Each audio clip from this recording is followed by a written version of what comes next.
वज़ीर आला पंजाब मरीम नवाज ने 50 एकड़ पर मुश्तमिल पंजाब फिल्म सिटी के क़याम का ऐलान कर दिया है। पंजाब फिल्म सिटी लाहौर में नवाज शरीफ IT सिटी में कायम किया जा रहा है।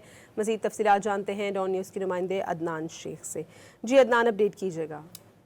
आज बिल्कुल वज़ीर आला पंजाब मरियम नवाज शरीफ ने 50 एकड़ पर मुश्तमिल पंजाब फिल्म सिटी के क़याम का ऐलान कर दिया है और फिल्म सिटी मंसूबा मुल्क का पहला मुकम्मल end to end media production hub है और पाकिस्तान की फिल्म सनत की जदीद टेक्नोलॉजी सहूलियात और वसाइल के जरिए जो है बहाली को यकीनी बनाया जाएगा। मरियम नवाज शरीफ का कहना है कि फिल्म, TV, एनिमेशन और डिजिटल मीडिया के लिए जदीद सहूलियात एक ही छत तले फराहम की जाएंगी और VFX और पोस्ट प्रोडक्शन के लिए बैरून मुल्क इन्हिसार कम किया जाएगा। उनका मजीद कहना था कि जदीद studio, sound stage, post production labour भी फिल्म सिटी में मंसूबे में शामिल है, जबकि शूटिंग के लिए मुख्तलिफ तमाम सहूलियात, स्टेटस और मरकजी झील भी बनाई जाएगी और बैनुल-अक़वामी इवेंट्स और अवार्ड शो के लिए कन्वेंशन हॉल भी कायम किया जाएगा। उनका मजीद कहना था कि मीडिया, ट्रेड हब और फिल्म और म्यूजिक स्कूल भी मंसूबे का हिस्सा होंगे। फिल्म सिटी मंसूबे से हजारों बराह रास्त और बिलवास्ता रोजगार के मौके पैदा होंगे।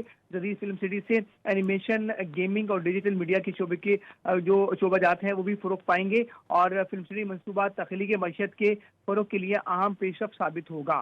जी बहुत शुक्रिया अदनान शेख।